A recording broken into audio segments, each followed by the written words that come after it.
So I want to try and do something that I should have been doing for a long time, which is analyzing my games and after tournament. And I'm playing in Kiambu Open. This is my first serious tournament this year. I think I haven't really had time. I'm just gonna sit in the wrong place. But we can go ahead and analyze a couple of games. So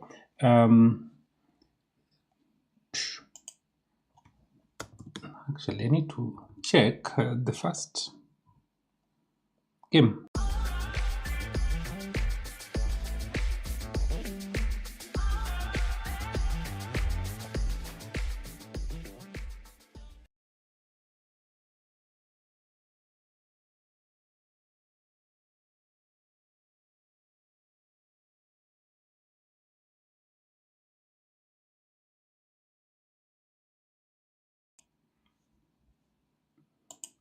Okay, so in round one, I'm playing white against Boogie Clinton, and I've sort of already loaded the game, e4. So this knight c6 thing is something people try to play to take guys off openings, but then unfortunately after this move, they tend to have more or less one of three lines, which is either this, or this, or this.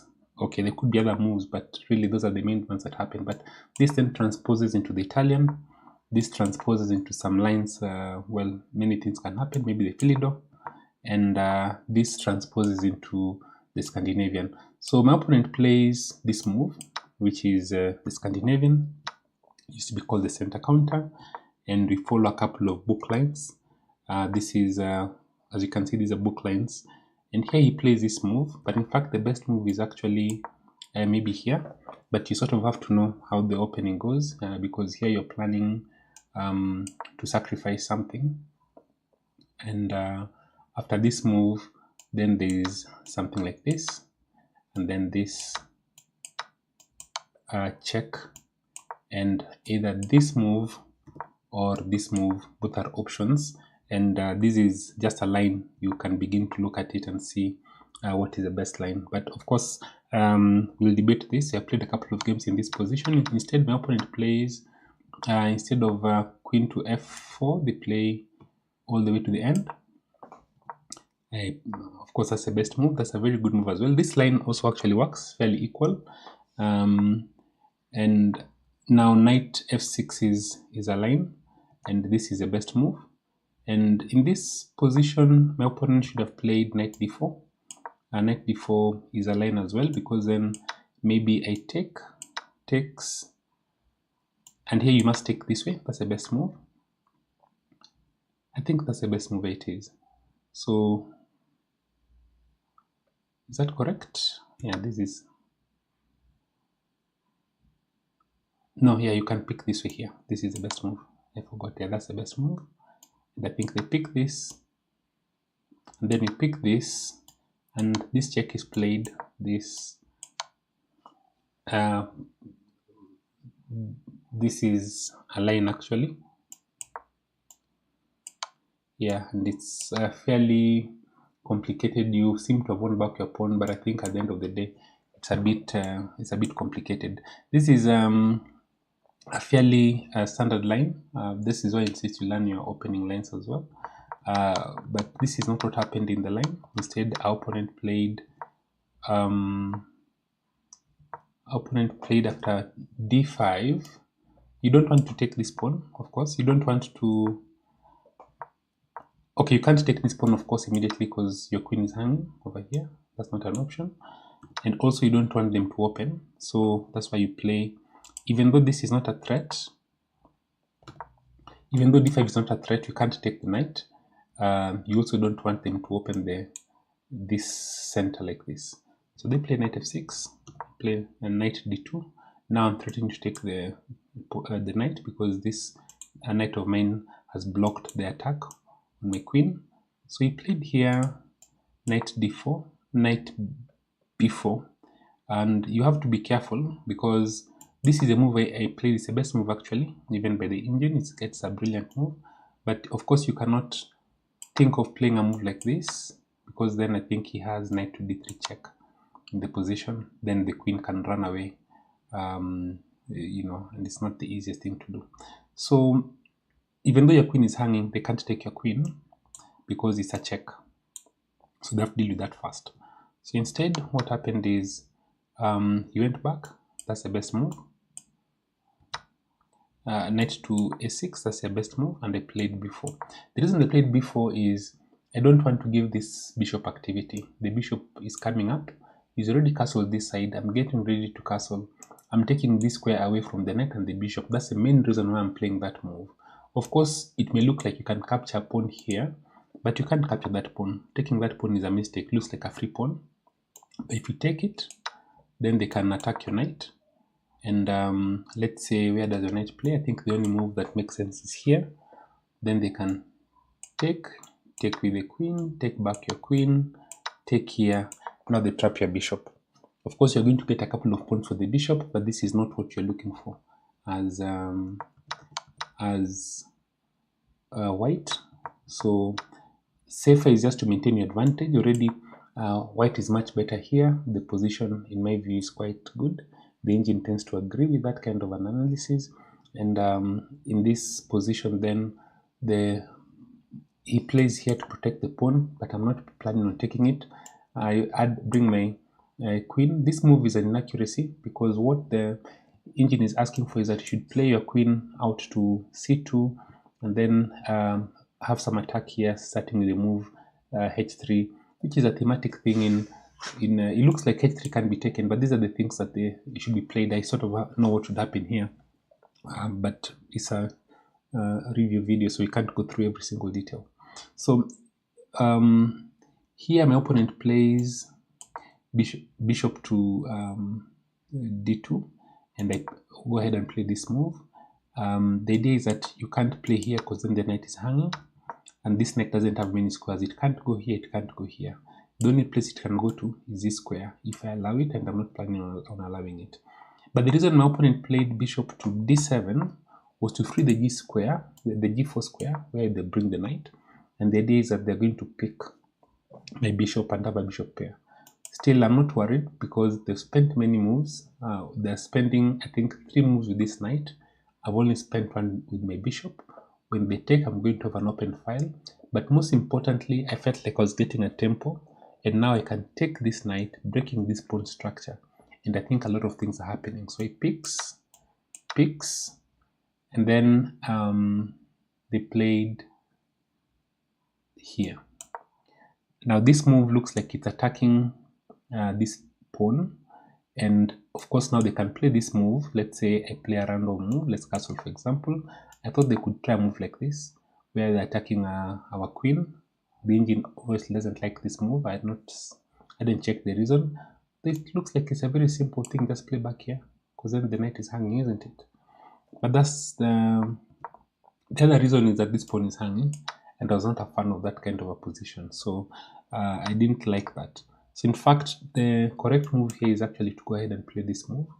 I didn't like this because I thought this could be played, and I didn't realize that in fact this attack can be completely winning. Let's say the king picks, there's a check here. Of course, pawn picks, rook comes in. The queen can't come here because bishop will come check, and a lot of things can go wrong in such a position. Let's say this, rook checks, and I'm not sure where you'd play. This is more or less checkmate in a few moves, maybe 4. I'm not sure how many moves there are. So this is sorry, if I just show you all the way to checkmate. Let's say it's a check. Let's say you play here, threatening checkmate, and if you pick this, I pick check this, that is checkmate. So that is one of the lines. I didn't see that. Instead, I had a different plan. I was more or less set on my single plan. I felt this move must be good for me because I break these pawns. So actually it gets a nice mark. And then of course this is what I had in mind, and that's the best move. So probably what I played was best. And here I sort of did not even consider this. Okay, I thought about it subconsciously and I saw this move, but I didn't see entirely what the threat was. I was more or less afraid of this move. Not afraid really, but concerned. But in fact, after this move takes here, I've opened a file against this king, and I'm going to have my queen and king on this file. So this is just completely winning, simple chess. I didn't do that. Instead, I played here, and this looks like I've lost all my advantage. However, I thought I'm better. This king is not safe. Although I did notice that black has a bishop pair. I felt that my advanced pawns, my more active pieces, better development was probably better than what they could do. So I went ahead and castled here. And then they played bishop to d7. And the move I should play, this is what I played actually, rook on a to d1. I thought the other rook maybe, because this file is going to get closed anyway. But the next move by black sort of allows me to, actually the next two moves, they played bishop to e6, which is not a very good move because it just hangs this pawn, which I went ahead and picked. I'm not sure what the point was. Then they attacked my pawn. I defended over here, and what happened? Next move they played was let me see. Yeah, I'm attacking this pawn, and they can't defend it this way because the bishop falls. So they had to go back with the queen, having spent two moves. And now I bring in this knight, which is attacking this pawn for a second time, and you can't do this. And this doesn't look very pleasing as well, because then you give me this square on the d4, this d4 square, which is even worse because the knight comes into the game and life is not good for black. So this bishop knight was taken, took back with my queen, and then now he can comfortably defend the e4 pawn, freeing the queen from the defense of the pawn. This queen was defending this pawn because the knight was attacking it. But now I can start the process of doubling my rooks. And already, so he brought out the rook out here. I don't think that was the best move. I sort of felt I should have come to the open file. Incidentally, I made a similar mistake in my own game, but there are quite a number of tempi, maybe let's say picks, not even picks actually, just rook comes, and then life doesn't seem to be quite good. This is what I had in mind. Seems not it's the best. Seems like it isn't the best move, but that's what I had in mind. I see the recommendation is this move here. I'm not sure whether this guy is going, but all good. Anyway, I played rook to c8. My rook came out, doubling, and then the queen came back all the way down, and my queen infiltrated to this square. The idea is I wanted him to play a move like this. I play check. Now, sorry, the reason he played sort of rook here is queen down is because now I'm ready to bring my rook to the 7th rank. But I can't do that now because the queen has come back. So let's say they played a random move. What move would that be? Let's say here. Then this is the move I had in mind. And I have a rook on the 7th rank, and that can be quite complicated. Maybe the queen can come here. The knight will go down and come up to the square. And this kind of position doesn't seem very promising for white. So for black, sorry. So here we doubled the rooks, then the queen all the way, and my queen to a6. And now they prepared to attack my queen by getting out of check. That's called prophylaxis. And now I brought my knight down because this is the guy that's not doing much in the game. I want to come to e4, and from e4 there's a threat here. Check. You can come to this square, take out that bishop, although this bishop is not very active. So and then again there's also from here it can go to a5, and there are quite a number of complications. So I played knight d2. That's the best move. They attacked my queen, which was their plan, and I played here. The idea is that now they can't just move the rook away because I'll exchange queens, and I feel that I'm better in this position. I have a pawn, and in addition to that, yes, I do have a pawn. I feel my pawn structure is very good. So they move the queen away, putting pressure on this rook, but the rook is defended by my queen on this side, so they can't take it. And so I thought maybe they've not seen it. Of course, that's hope chess. I thought let's just play the best move, which is knight c4. Now it looks like I'm attacking, making this threat, which is a fork, and then I take the rook. But then, and actually, black allows it. They allow it because they have a tricky plan. You know, you may imagine that you'll play here, they move their king away, then you take this pawn, and it looks very good for, it looks very, very good for white. But the plan actually, and I saw this during the game, was to actually pick this guy, check me here, I move out and they take this.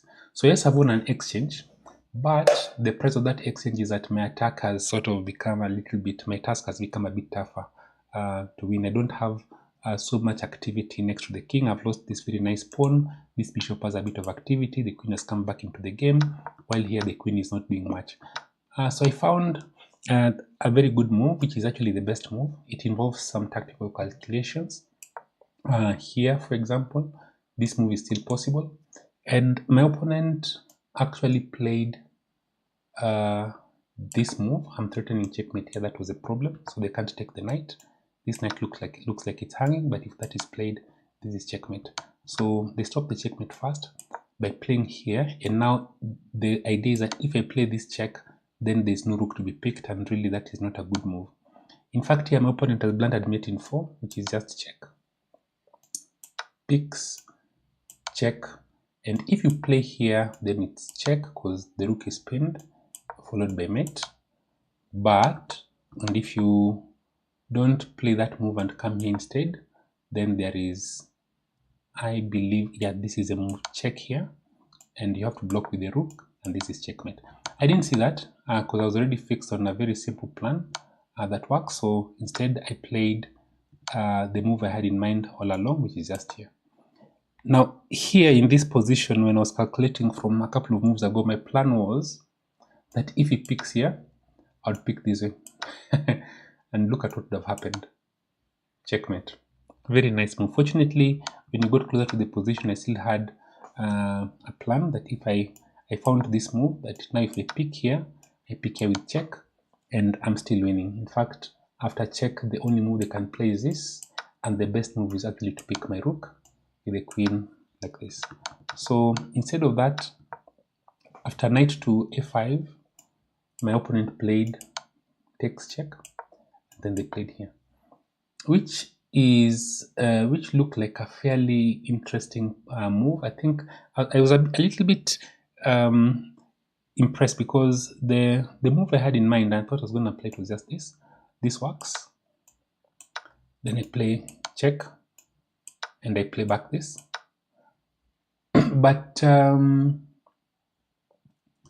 there was a better move actually, even in this position. This is still mate, by the way. Yeah, sorry, I saw this mate. I saw this is what I was going to do. I was going to pick here. You pick with the queen, then I checkmate you here. Yeah, this is checkmate. But I thought, why that? Well, you can just play this move. So I saw instead of picking the bishop, I can actually just pick here immediately. After queen e4, I can just pick this rook. That's the best move, because if you pick here now, this is check. Yes, you give me a bishop, I take it. You have to give the rook, and this is checkmate. And in this position, my opponent resigned. That was the first game of the Kiambu Open. I have not played for a long time, and yesterday I slept at 4, which is what's going to happen tonight again. These are not excuses I'm going to give. Yeah, but it was interesting and nice to win that game. The second game was again against John Thorne. Let me see if I can remember how that game went. Let's go to learn analysis. Yeah, so here in that game I was playing black. Let's see, flip the board. Yeah, so the game went, or I'll put this as a separate video actually. So that was game 1. Look out for the second video.